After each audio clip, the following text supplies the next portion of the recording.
Rumpelstiltskin always says that magic comes with a price. But for this price, you can get a nice piece of jewelry. Use code ONCEPOD for 10% off your first order at Unusual Magic Jewelry on Etsy. Click the link in the description.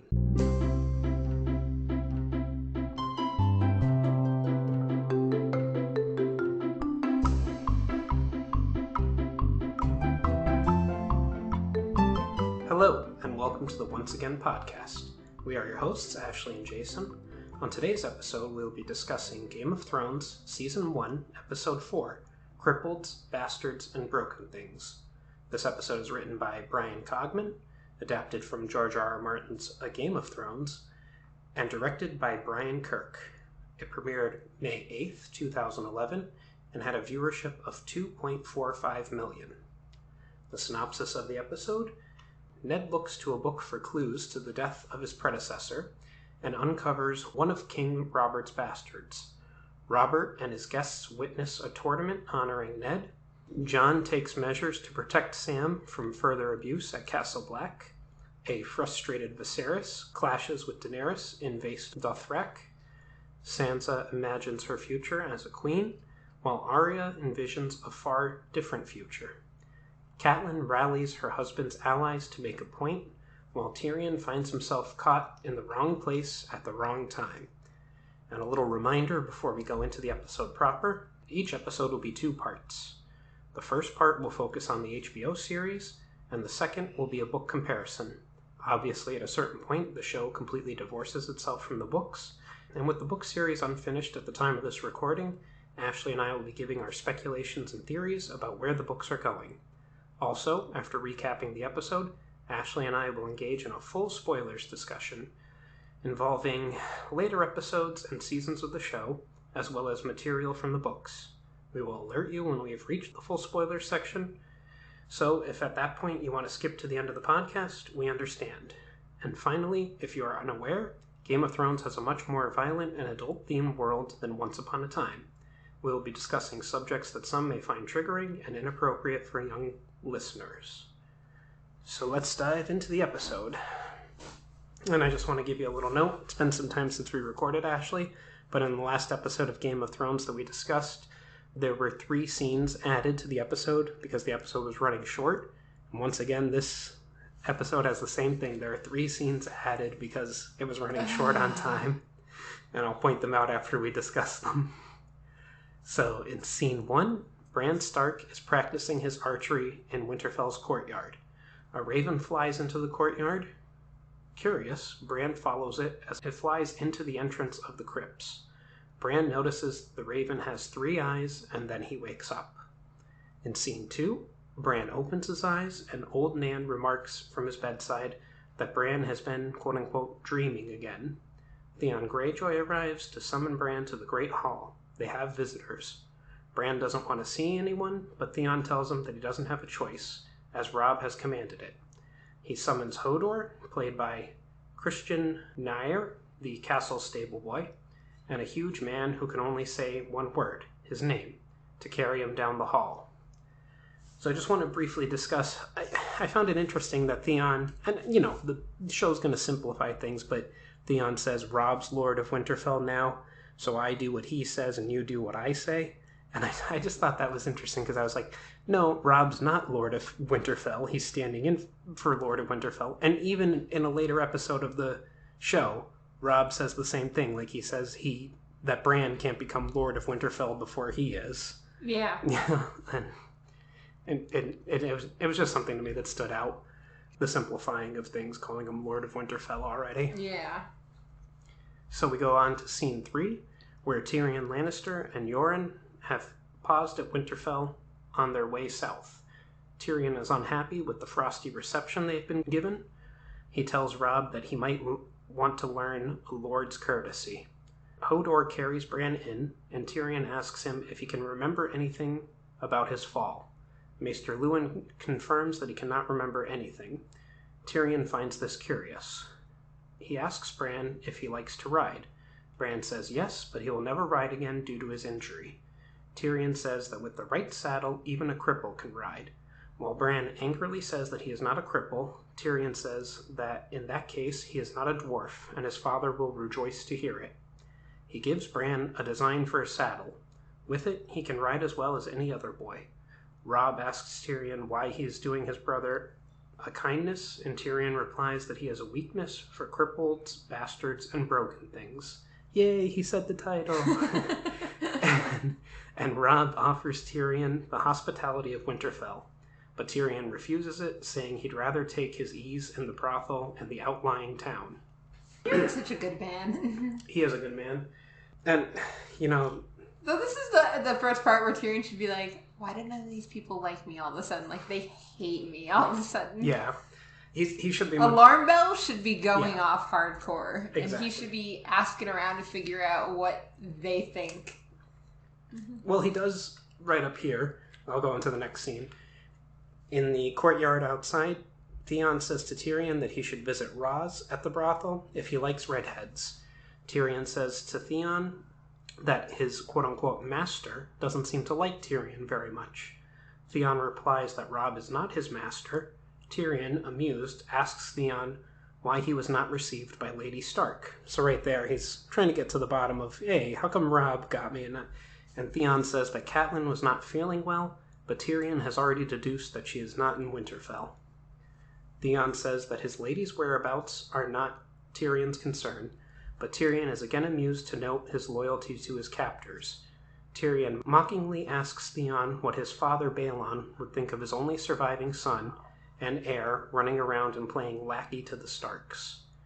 He recalls the Lannister fleet burning at anchor in Lannisport, the work of Theon's uncles, and Theon says it must have been a pretty sight.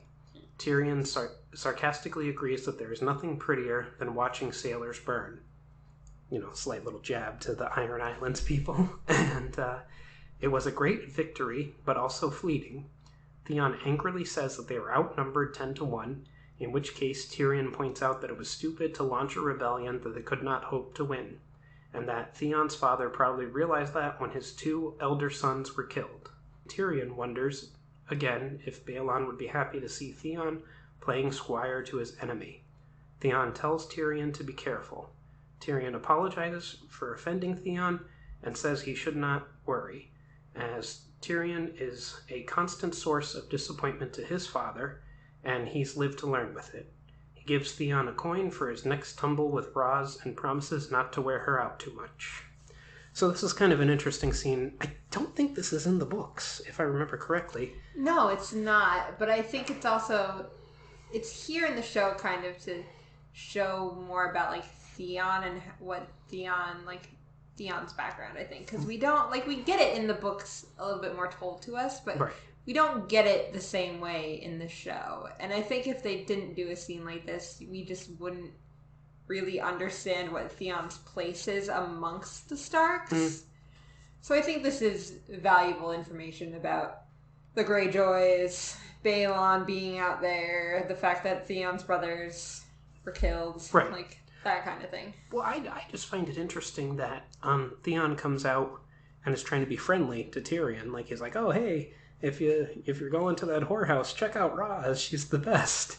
And, like, Tyrion just shuts him down. Like, he's like, oh, you suck, your family sucks, the Starks suck. Like, which is so interesting because, like, Tyrion obviously tries to be really nice to the Starks. So, like, he sees value in the Starks versus there's no value in the Greyjoys, which is kind of how we find out that nobody really likes the Iron Islands or finds any value in them overall. Yeah. Or is threatened by them. Nobody's really anything by them at this point. Even the lords of the Iron Islands don't like the Iron Islands.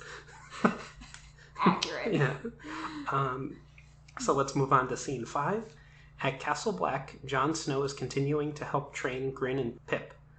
They are interrupted by a new arrival, Samwell Tarly, played by John Bradley, of Horn Hill, a large, fat boy. He nervously announces that he has come to take the Black.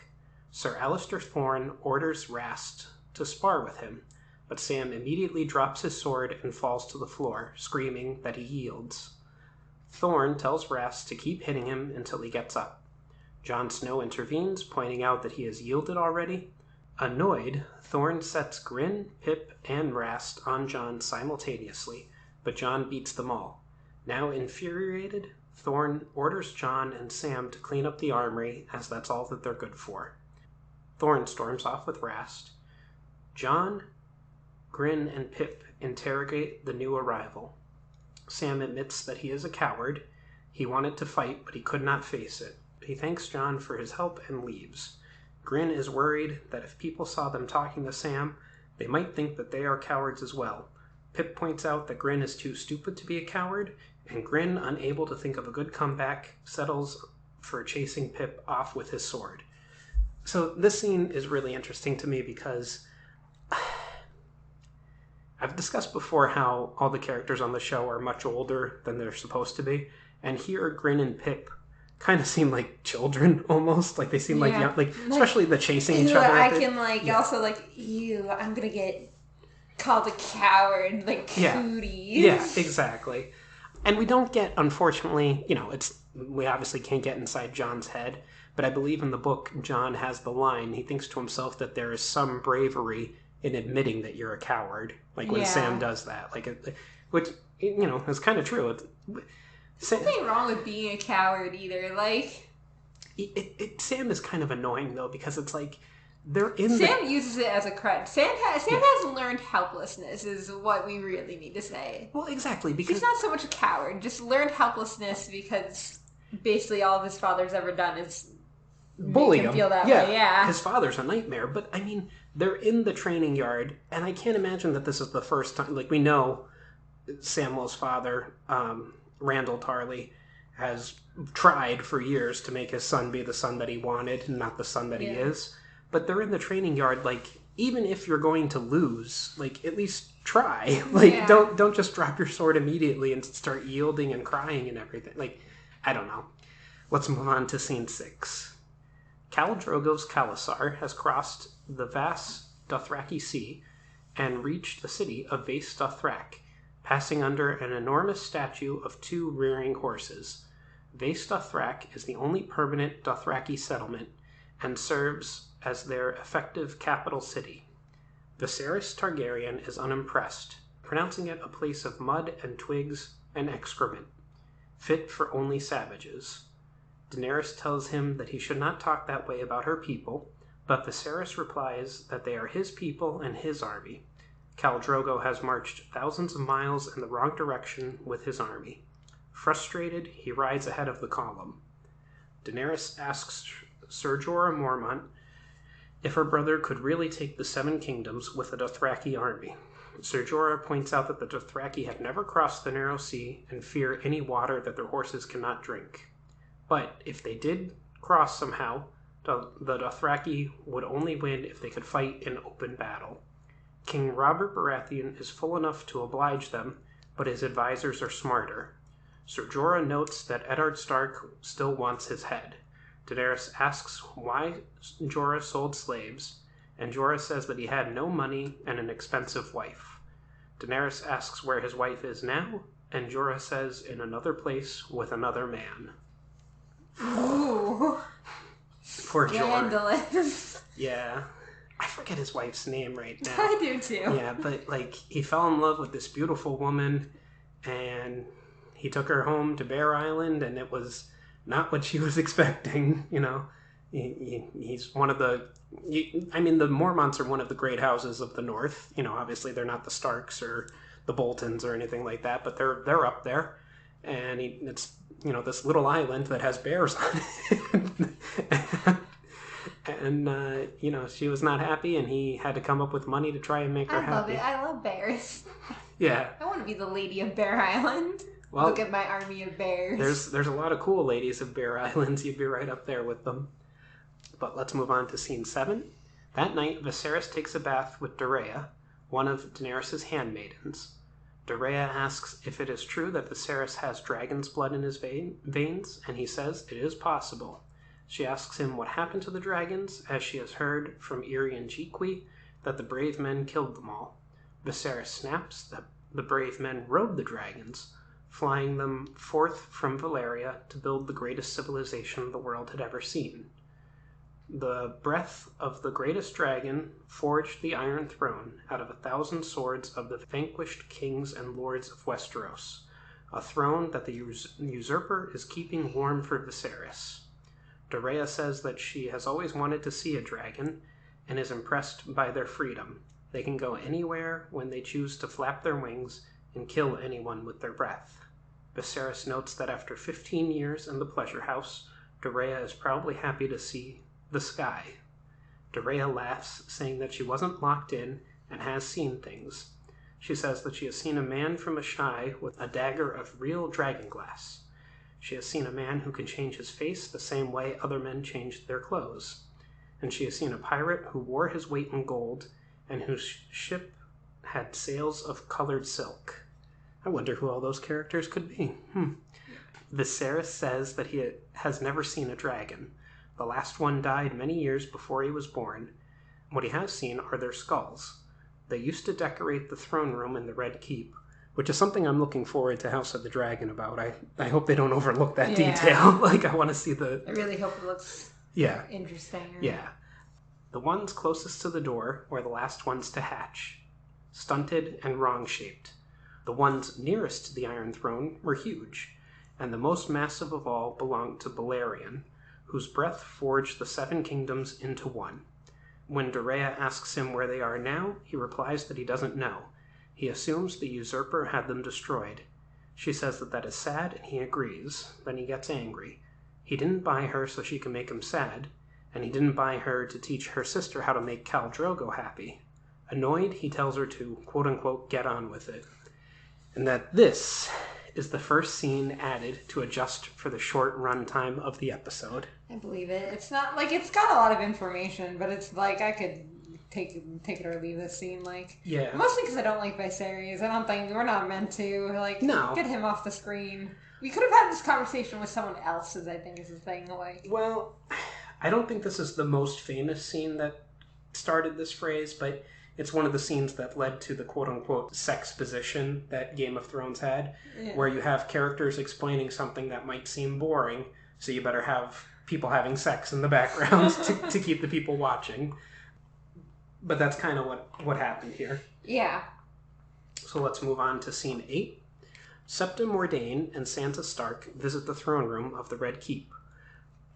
Oh, you know, I didn't write this down, but I noticed in this scene, in previous episodes, I think Septa Mordain was taller than Sophie Turner, but in this scene, Sophie Turner's taller. And I always find it funny when you're shooting television shows, especially with children, because they grow. Yeah, they shoot up and... Yeah, and the best example I can think of that, have you ever seen The Vampire Diaries? I've seen parts of it. Okay.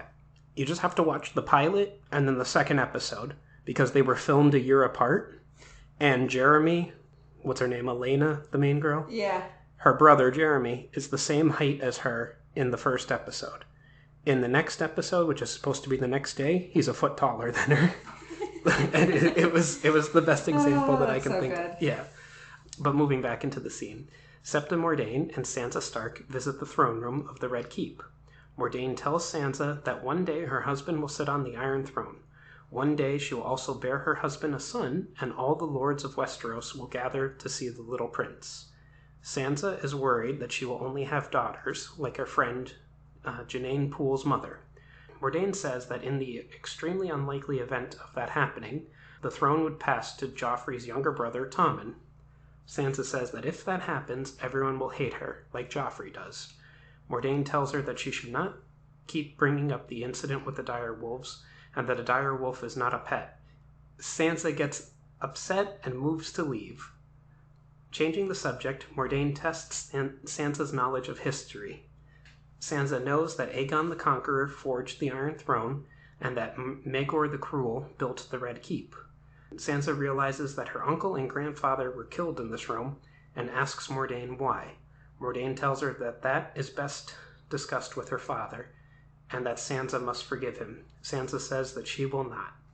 And this is the second scene added to adjust for the short runtime of the episode. I believe it. Yeah, this kind of just brought up a lot of things. It introduced some new things, like if Sansa and Joffrey had children and they were only girls, that the Iron Throne would pass to Tommen, like the whole male line inheriting. But aside from that, it kind of just recapped information that we've had before. Yeah. And again, it's as much as I don't like Viserys, I don't like them either. Like, it's like they gave these scenes to terrible characters. Yeah. I kind of want to listen to Sansa. Yeah. Yeah, Sansa, nothing against Sophie Turner, but Sansa is our least favorite character. Yeah, it's not Sophie Turner. Sophie Turner is a great actress. It's just, she's given nothing. Especially early on in, like, these first, like, couple seasons. Sophie Turner's working with nothing, and I feel bad. Sophie Turner is an okay actress. Listening back to how I kind of mocked her in a previous episode, saying that she hasn't played with dolls since she was 8, and I did a terrible British accent, I actually felt kind of bad, but then I thought about how terrible her American accent is in the X-Men films that she's in, and I said, no, her American accent's worse than my British, so I'll put that out there, that's fine. Fair. Yeah. But let's move on to scene 9. Eddard Stark is chairing a meeting of the Small Council. Commander Janos Slynt of the City Watch, played by Dominic Carter, is reporting that there is trouble in the city, a result of it being flooded with visitors and knights preparing to compete in the Hands Tournament.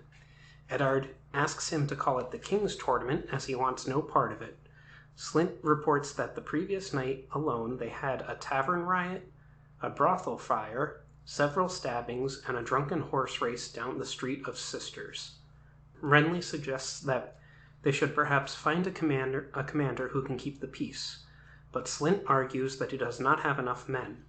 Eddard orders Littlefinger to find money for another 50 watchmen, and also gives Slynt 20 of his own household guard. Varys looks slightly disapproving of this move. Eddard is looking forward to the tournament being over, but Varys points out that it allows the mighty a chance for glory, and the common folk a respite from their woes. Littlefinger is happy because every inn in the city is full, and the whores are walking bow-legged. Do you have a comment? Or? Just a little finger. Well, should we discuss... It's book material, so I don't... Remind me to bring up Littlefinger, and this scene in particular, and when we get to the full spoilers. As the meeting breaks up, Eddard speaks to Grand Maester Pycelle about Jon Arryn. Pycelle regrets that he could not save Arryn. The fever struck him incredibly hard and fast. He saw Arryn just the night before in his chambers, as Arryn often came to him for counsel. Eddard asks why, and Pycelle ignorantly points out that he has been Grand Maester for many years, and that kings and hands both benefit from his wisdom. Eddard meant, why did Arryn come to see him? Deflating, Pycelle says it was to see a book, a ponderous tome. Eddard asks to see it as well. Moving on to scene 10. In Pycelle's chamber, he gets the book for Eddard. The lineages and histories of the great houses of the 7 kingdoms, consisting of descriptions of the very high lords and noble ladies and their children. Eddard is puzzled by what Jon Arryn could have wanted with it. He asks further about Arryn's death. Pycelle notes that there is one phrase Arryn kept repeating over and over. The seed is strong. What it meant, he does not know. Eddard asks if he is certain that Arryn died of natural causes and not poison. Pycelle is disturbed, but the king's hand was loved by all, and who would dare carry out such an act of treason? Eddard points out the common saying that poison is a woman's weapon, but Pycelle counters by saying it is used by cravens and eunuchs. He notes that Varys is a eunuch and ponders how such a man could have managed to get on the council. Eddard says that he has taken enough of the Grand Maester's time and leaves with the book. And my note here says, besides the entry on House Baratheon, the lineages and histories of the great houses of the 7 kingdoms lists House Umber and House Blackfyre as well, that you see on screen when Eddard's flipping through the book. Moving on to scene 11. Returning to his quarters, Eddard finds Arya balancing on tiptoe at the top of the stairs. Arya says that she is practicing for Syrio's lessons. Eddard notes that it will be a hard and painful fall down the stairs if she slips, but Arya replies that Syrio says that making mistakes allows her to improve. Tomorrow he will have her chasing cats to improve her speed. Arya asks if Bran can come live with them now that he is awake, but Eddard thinks he needs to regain his strength first. Arya remembers that Bran wanted to be a knight of the Kingsguard, but now he can't be one. Eddard agrees, but says that Bran can still be the Lord of a Holdfast, or sit on the King's council, or raise castles like Brandon the Builder. Arya asks if she can be Lord of a Holdfast, but Eddard says that she will marry a High Lord, and her sons will one day be knights and princes and lords. And Arya simply says, "No, that's not me." Eddard, she totally could just be a lord or something. Like, we see, Lady Mormont, and we see other female characters, Brienne. Yes. Who? Yeah. We don't know who that is yet. I know, but, later on. Yes, no, agreed. Yeah. Like, I get his point that he's trying to be, like, upstanding and be the Lord and be noble, but, like, also... I think because Arya reminds him so much of his sister. Yeah. And how much Lyanna changed from being basically a tomboy to being a lady. Yeah. He thinks that, like, she's going to do the same kind of thing. Yeah, possibly. So we move on to scene 12. Atop the wall, Jon stands watch. He is joined by Sam. Sir Alistair has ordered him to be Jon's new watch partner, although he warns Jon that he doesn't have good eyesight, and that he is also not good with heights. Jon asks him what he is doing at the wall, since he is scared of everything. Sam says that on the morning of his 18th name day, his father came to him and said that he is not worthy of his lands and titles. He told Sam to take the black and forsake his inheritance. If he did not, they would have a hunt, and somewhere in the woods, Sam's horse would throw him and leave him there to die, or so he would tell his mother. Sam realizes that Sir Alistair is going to make him fight again tomorrow, and he tells Jon he won't get any better. Jon notes that he can't get any worse, and they share a laugh. It's true. Yeah, you're not wrong, Jon. Is Jon the smartest Stark? Maybe. He's up there. It's not a hard contest, but he's up there for smartest one. Poor Stark. Yeah. In scene 13, in the gardens of the Red Keep, Littlefinger and Eddard are taking a walk. Littlefinger says that he has heard that Eddard is reading a very boring book. Eddard grumbles that Pycelle talks too much, and Littlefinger agrees, saying he rarely stops talking. Littlefinger asks Eddard if he has heard of Sir Hugh of the Vale. Eddard replies no. Littlefinger is unsurprised, as until recently, Sir Hugh was only a squire, Jon Arryn's squire. He was knighted almost immediately after Arryn's untimely death. When Eddard asks why, Littlefinger keeps silent. Eddard asks him why he is helping, and Littlefinger says he is fulfilling a promise to Catelyn. Eddard decides to speak to Sir Hugh himself, but Littlefinger says that is a bad idea. He points out a boy they are passing, saying that he is one of Varys's little birds. A nearby gardener is a spy for the Queen. A septa reading a book on a bench nearby is one of Littlefinger's own agents. Everyone is watching everyone else. Littlefinger asks Eddard if he has a man he completely trusts. Eddard says yes. Littlefinger is amused and says that no was the wiser answer. Nevertheless, he suggests that Eddard get a message to this paragon and get him to talk to Sir Hugh. He then suggests sending him to visit a certain armorer who lives in a house atop the Street of Steel. Jon Arryn visited this armorer several times before his death. Eddard ponders if he was wrong to distrust Littlefinger, but Littlefinger tells him that distrusting him was the wisest thing Eddard had ever done after arriving. I love everything about this scene. Yeah. It's one of the better scenes of this episode, I think. Agreed. And I've said in a previous episode that Littlefinger steals every scene that he's in for me. Oh, he does. Yeah. It's such a good... Like, Ned's just there. Mm-hmm. Yeah. Sorry, Sean Bean. No. You're just there. Yeah. But... I think that's how Ned is. He is just there. He's and... Well, in a future scene, Cersei kind of even says that to him. But in scene 14, at the tourney grounds outside the city, the knights and the squires are preparing for the tournament. Sir Hugh, played by Jefferson Hall, is pacing out the lengths of the list. Eddard's captain of the guard, Jory Cassell, arrives to talk to him. but Sir Hugh hauntingly dismisses him when he realizes he is not a knight. In scene 15, Eddard and Jory arrive at the armorer's shop. Jory tells Eddard that Sir Hugh refused to speak to anyone who wasn't a knight, but he would be happy to talk to the hand directly. Eddard is amused.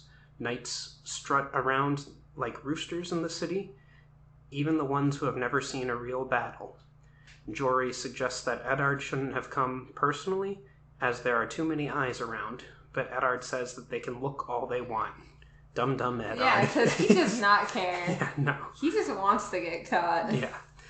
Especially because, Littlefinger basically warned him, people are watching, you need to, not be the center doing everything. You shouldn't have went and got this book yourself. You should have, no. And had somebody else do it for you.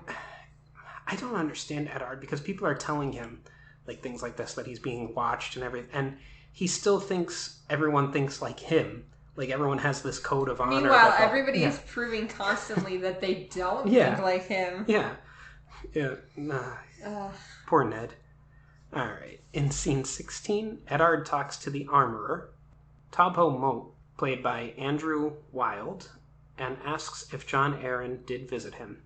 Mott says yes, and that Arryn visited him several times, but sadly did not honor him with his patronage. But you can honor us with your patronage at patreon.com/onceagainpod. Smooth. Smooth. He only wanted to see the boy.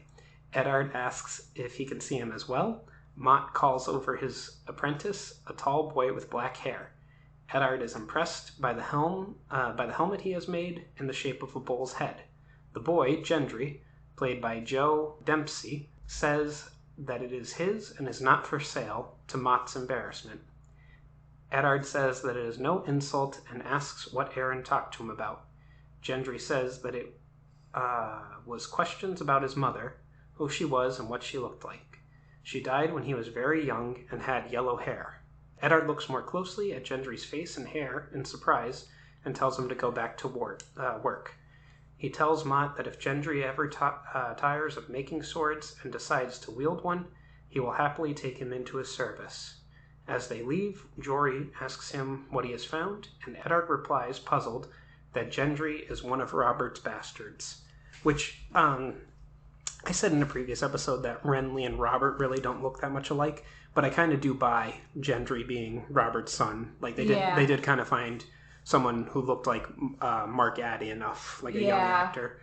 In scene 17, in the Red Keep, the king is amusing himself with several young ladies, while Jaime Lannister stands guard outside. Jory Cassell arrives with a message for the king. Jaime tells him to wait, and guess how many girls are in there with him. Jaime is angry, saying that the king likes to do this while he is on duty, insulting his sister while Jaime is forced to listen. Jory tells him that they have fought alongside one another beforehand. At the Siege of Pike, at the end of the Greyjoy Rebellion, Jaime, realizing that Jory is a fellow soldier, becomes slightly friendlier. They remember Thoros of Myr storming the beach in the walls of Pike with his flaming sword, and the Greyjoys being good fighters but honorless dogs. Jaime recalls seeing one of them at Winterfell, and says that the boy looked like a shark on top of a mountain. Jory replies that it was Theon, and despite everything, he is a good lad. Jaime is doubtful. When Jory asks again if he can leave the message from Lord Stark, Jaime gets annoyed and says that he doesn't serve Lord Stark. Jory leaves. And this was the final scene added due to the shortness of the episode. Yeah, I believe it. This was another episode, a scene that didn't really fit in.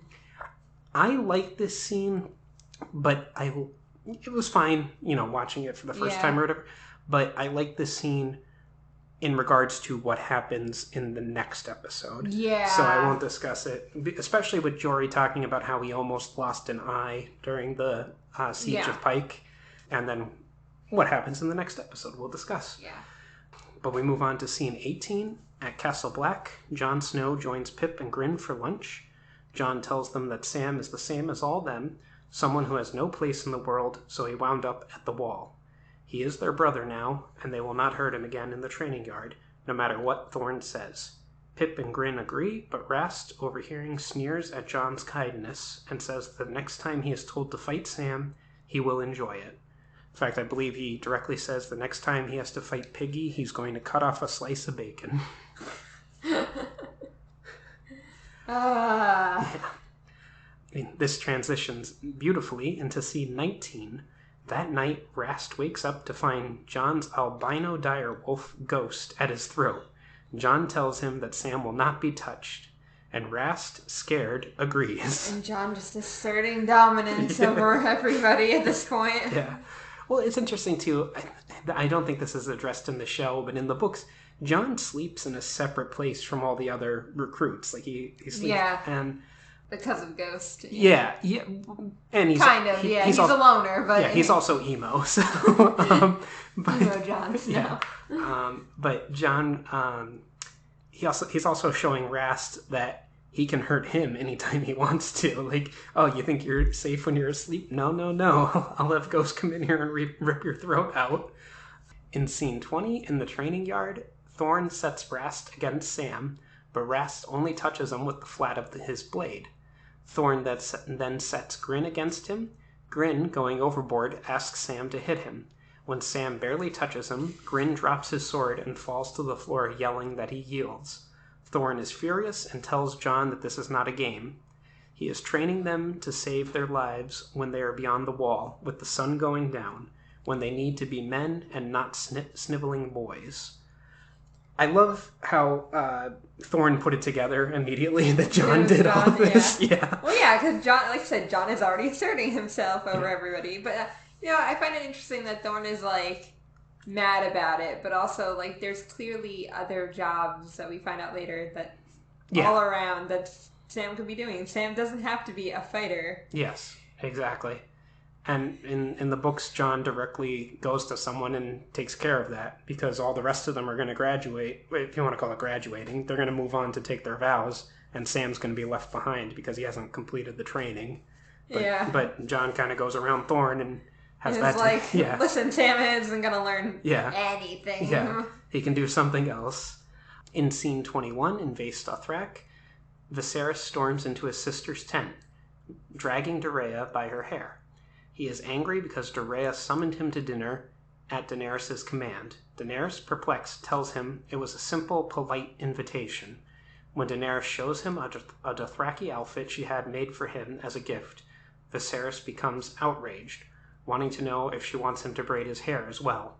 Growing frustrated at his ungrateful attitude, Daenerys says that he has no right to braid his hair as he has won no victories yet.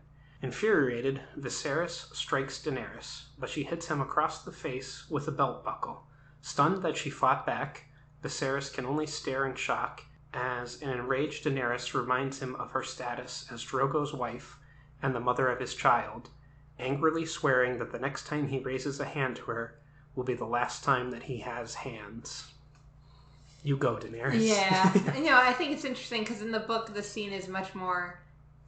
Jorah's involved too in the book, and I believe that even Jorah's your brother's not gonna like being summoned, and she's like, but I'm just inviting him to dinner. I'm getting all these nice foods for my brother, for him to come enjoy with me. There's a lot of I don't want to say conspiracy theories, but fan theories about the fact that only Jorah and Irri and Doreah, I believe, speak the common tongue and Dothraki.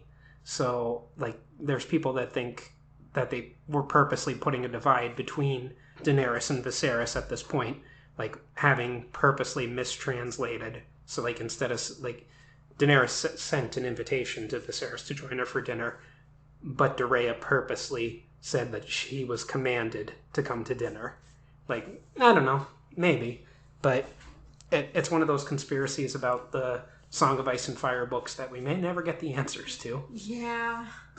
But I just like that Viserys has finally woke the dragon, only it's Daenerys who's the dragon, not him.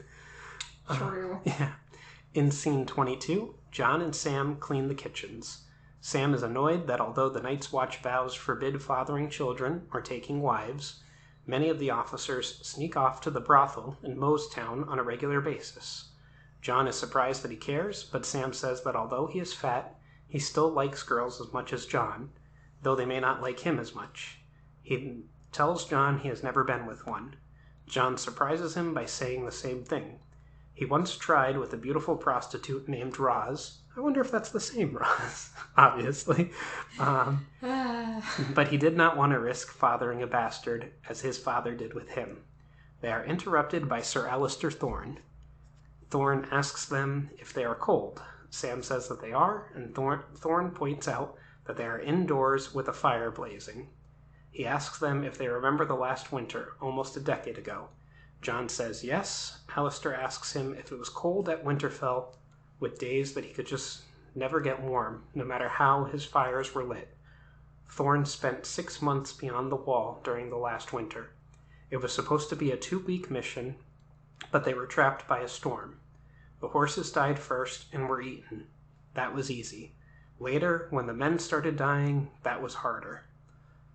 Thorne says that it is a shame that they didn't have someone like Sam along. He could have fed them for 2 weeks, and they would still have bones left over for soup. Ugh.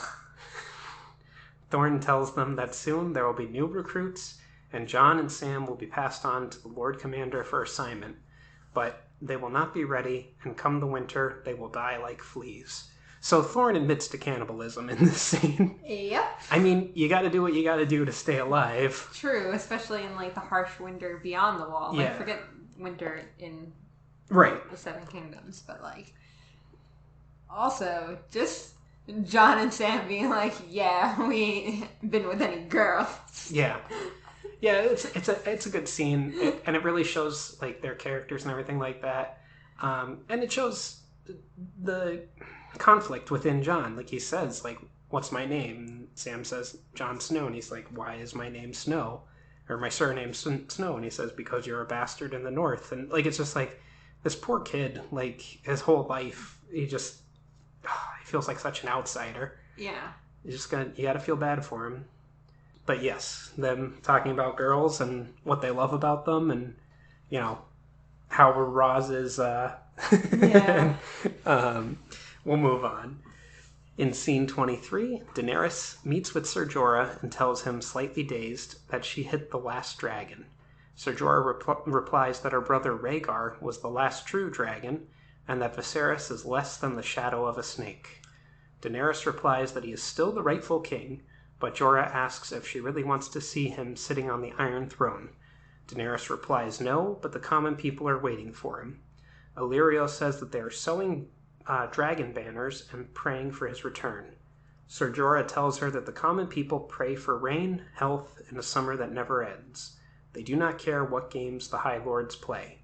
Daenerys asks Ser Jorah what he prays for, and he says home. Daenerys says that she also prays for home, but Viserys will never take her there. He could not lead an army, even if Drogo gave him one. Well, I'm glad we're all on the same page of Viserys is useless. Yeah. Poor Viserys. Yeah, I don't even know what to say about it. In scene 24, King Robert attends the first day of the tournament. Sitting in the stands, Sansa tries to catch Prince Joffrey's eye, but he avoids looking at her. Noting the exchange, Littlefinger asks if they are having a lover's quarrel. He introduces himself as a friend of Sansa and Arya's mother. Arya asks why he is called Littlefinger. Mordain admonishes her for her rudeness, but Littlefinger says it is all right. This scene is very different in the books. This whole chapter is very different in the books. But how do you prefer this introduction of Littlefinger and Sansa, or do you like the books? Because in the book, basically, to sum it up, he just sees her and he's like, oh, hello. Like, Yeah. You look exactly like I think Catelyn. he's much more creepier in the books, but Yes. I think it's also, given what happens in later books, I think that's very much an introduction to How creepy he can be. Yeah. Whereas here, he's still a little creepy, but not nearly as much. I think I like book Littlefinger. I like almost everyone in the books better than their show version, but I like the introduction of Littlefinger and Sansa in the books better, because it does show that he is like, you see the real Littlefinger That he's for a like moment. really obsessed with Catelyn. Yeah, because he's like, oh, you look just like Catelyn, but even prettier. Oh, and you're so young. Like, That's what he's like. Right. That's exactly... He doesn't say those words exactly, but That's the vibe. Yeah. But Littlefinger explains his nickname. He was born on the smallest of the fingers, the peninsulas that extend into the narrow sea on the east coast of the Vale, and he was a very small boy. So it is a clever joke. I believe it was given to him by Edmure Tully, Catelyn and Lysa's brother. The first tilt is held. The first of the combatants is Sir Gregor Clegane, played by Conan Stevens, a gigantic man over 7 feet in height. He is called the Mountain. He is also the elder brother of Sandor Clegane, Prince Joffrey's bodyguard. His opponent is Sir Hugh of the Vale. On their second pass, Gregor's lance takes Sir Hugh in the throat, killing him. Littlefinger notes that it is an unfortunate accident. He asks Sansa if she has ever heard the tale of the Mountain and the Hound. When they were children, Gregor found his little brother playing with a toy knight by the fire, one of Gregor's toys. Gregor never said a word. He just took Sandor by the neck and held his face in the fire until the skin burned. This is how Sandor got his scarred appearance. Littlefinger suggests not repeating the story to the Hound. Gregor is insane. Yeah. I have a couple notes on this scene. During the tourney of the hand, the Bannisters of several noble houses are present. Besides the Stark direwolf, the Lannister lion, and the Baratheon crowned stag, the black bear on a green field of House Mormont, the white sunburst on black of the Karstarks, the 3 black hounds of House Clegane, and the countercharged black and white swans of House Swan can be clearly spotted. I also happened to notice that the Tully sigil was there, but it just makes me wonder, with the Tullys and the Karstarks especially, like, who is there fighting? Like I said, they might have sent, like, just a random knight to represent. Yeah. I also talked to Ashley off camera about how Sir Hugh had the Arryn sigil on his sword, and that kind of, or on his shield, I should say, and that kind of bothered me because that's not his sigil. Like, he should have his own sigil. But what are you going to do? Especially because he's really not representing House Arryn at all. Not at all. And we discussed how probably what happened was that they only had so much money for a budget for season 1, so they made things that they were going to reuse later in the season and later throughout the series. Also, it heavily rained during the shooting of the Tourney of the Hand scenes in Belfast, Northern Ireland. Ultimately, the production team was surprised. They were briefly able to film any of it at all. And the tourney scenes were much larger and more elaborate in the script, more like the scene in the book, but had to be trimmed back. Amongst the problems was the very tight schedule for filming the tourney scenes for both the 4th and 5th episodes, which prevented too many shorts or montages. And Brian Cogman, the episode writer, preferred not to change George R.R. Martin's dialogue or writing unless absolutely necessary for production, money, or time reasons. His approach was, quote-unquote, why mess with this perfection? So, I agree. Yeah. Don't mess with it. It's, perfect and beautiful. Agreed. That's why I really hope at some point we get an animated version of A Song of Ice and Fire, because they can make it as big as George wants it to be and have fantastic things. Yeah, that would be interesting. In scene 25, at Eddard's chambers, Jory announces that the Queen has arrived to meet with him. Cersei enters and talks to Eddard in private. She suggests putting the unpleasantness from the King's Road behind them. She asks him what he hopes to accomplish as Hand, and he simply replies to run the realm as best he can for Robert. Cersei laughs, saying that all they can do is pick up the pieces that Robert leaves behind. He will simply do whatever he wants to do when he wants. Eddard replies that if that is his lot, so be it. Cersei muses that Eddard is a good soldier, happiest when taking orders. Eddard also says that he was trained to kill his enemies. Cersei notes that so was she. The scene between Eddard and Cersei in the Hand's quarters was the first scene filmed for the series, aside from the pilot. Like when they started shooting more episodes. I always love the Eddard and Cersei scenes. Yeah. Because they're so at odds with one another, but like in a really nice way. Like their acting with each other is so good. Yes, agreed. And this scene also shows how dumb Eddard is. Because while Cersei is being fake nice to Ned, and he knows that, he just lays it out on the table. He's like, yeah, you're my enemy, and I'm going to kill you at some point. And Cersei is like, okay, I mean, I would rather us try to work together, even if we're at odds. Like, we can be at odds and still work together, which is how she is this entire season. Mm-hmm. She wants to work with Ed, like... Mm-hmm. Yeah. Yeah, I don't know. Dumb Ned Stark. In scene 26, Sir Roderick Cassel and Catelyn are at the inn in the crossroads, pausing on their way back to Winterfell. They are accosted by a singer called Marillion, played by Edmure Elliott, who offers a song to them, but he is refused. The door opens, and Tyrion Lannister and Yoren enter. The innkeep, played by Susie Kelly, tells them that she has no rooms, but Tyrion holds aloft a coin and asks if anyone is willing to give up their bed for the night. A sellsword, who we will come to know later, played by Jerome Flynn, replies yes. And actually, it's a little different in the scene than I have it here in my summary. I think Tyrion's just like, surely someone can figure out a way to get me a bed, and the sellsword is like, yeah, you can have my room. And he's like, there's a bright fellow, and like gives him the coin.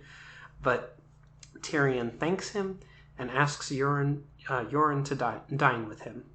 Marillion offers Tyrion a song, possibly one about his father's victory when he took King's Landing at the end of Robert's Rebellion.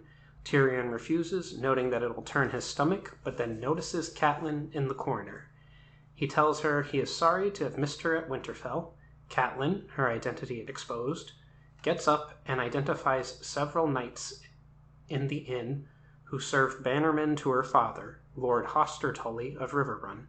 She spies a knight played by Ryan McKenna in the service of Lady Went of Harrenhal, and another, Kevin Kean, in the service of Lord Bracken, both of whom acknowledge that they are true servants of the Tullys. Tyrion admires her father's great friend, but is unsure what she is doing.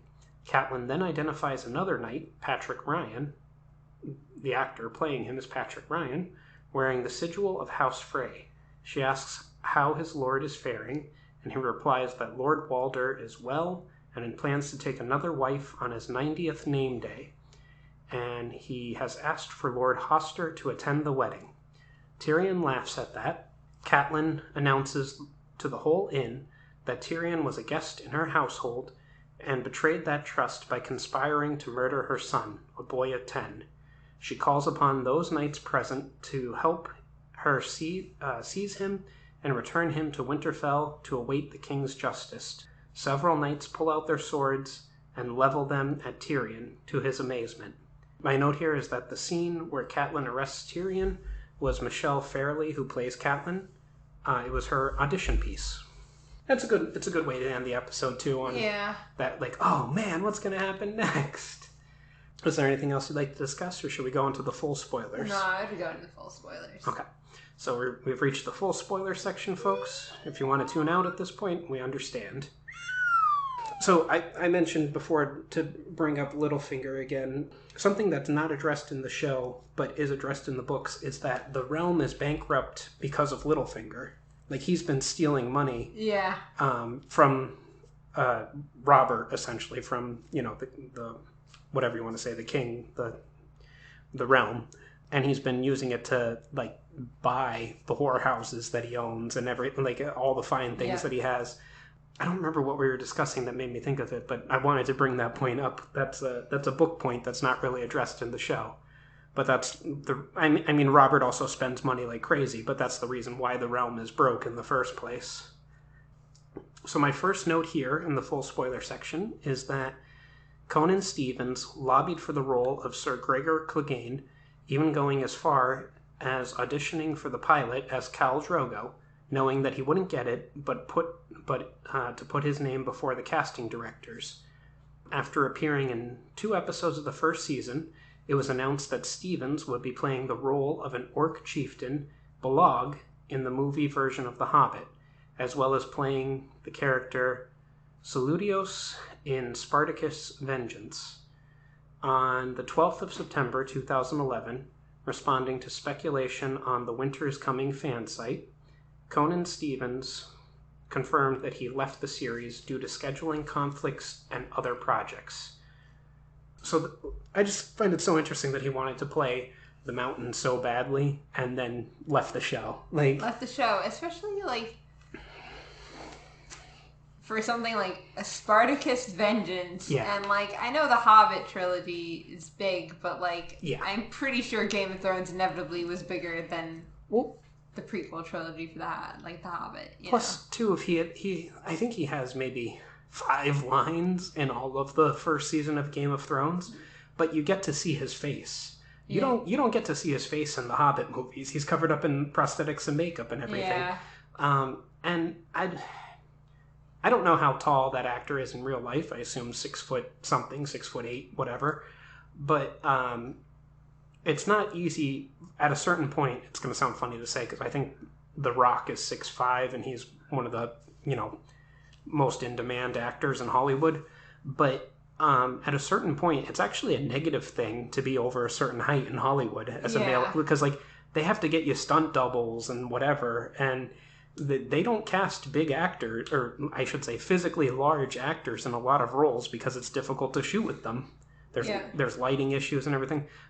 If you've ever seen any of the terrible Shaq movies from the 90s, Shaq had to perform all of his own stunts in all the movies because... Oh, I believe it. Yeah, he's too tall. Yeah, there's not many 7-foot black men walking around Hollywood that are trained stuntmen. Yeah.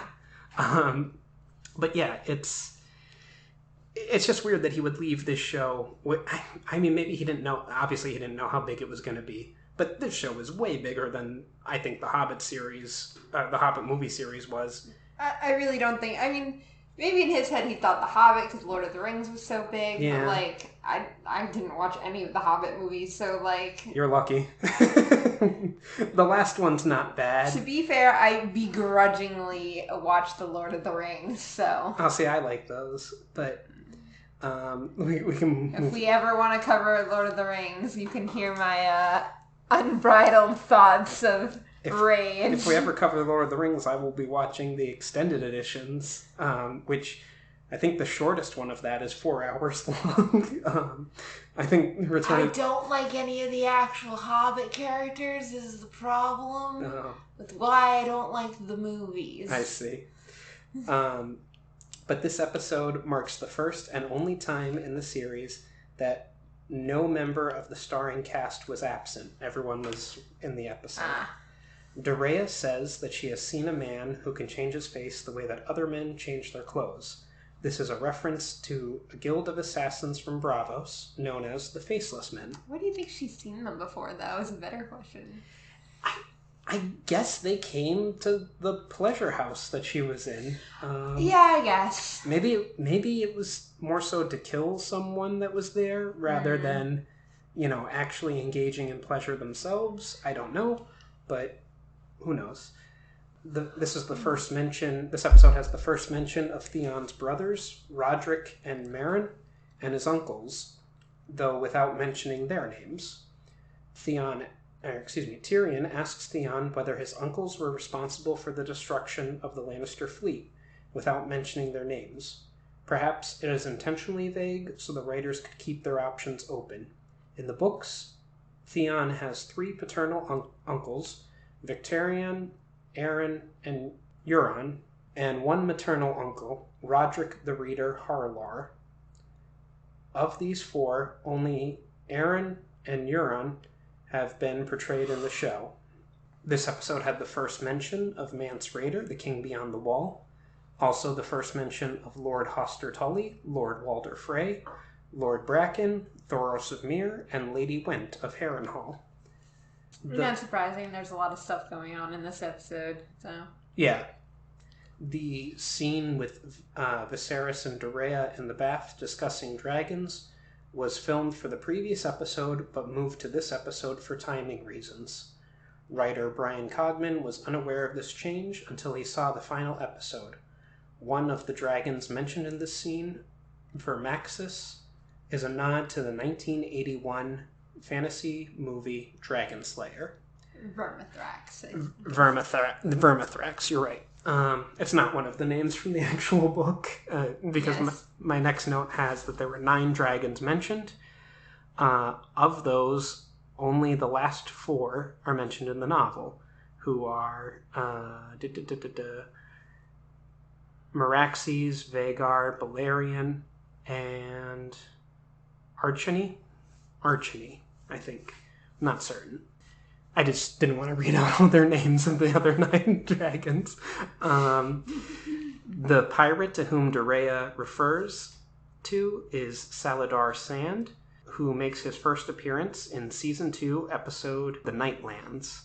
Dorea tells Viserys that she has seen a man from Ashai with a dagger of real dragon glass. This is the first time that dragon glass is mentioned in the show, though its importance is not revealed until Season 3.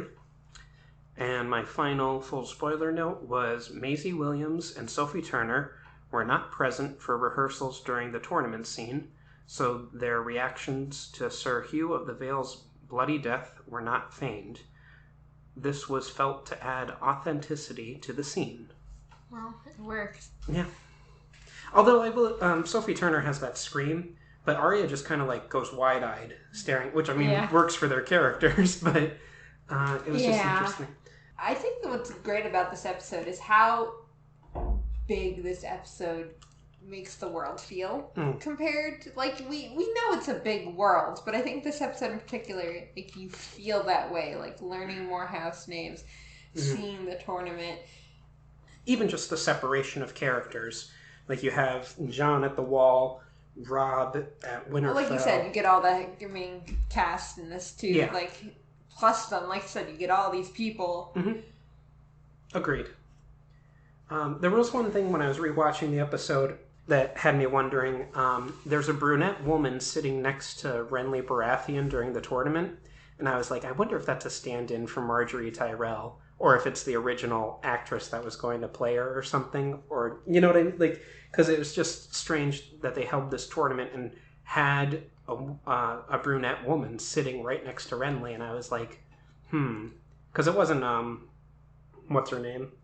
It was just another actress, but I was just like, I wonder if that's supposed to be Marjorie Tyrell, or probably Maybe. not, but, because what's his name? I don't think we're quite there yet, because the Tyrells kind of decided to make all that alliance stuff, like, on the fly, I feel. Like. Yeah.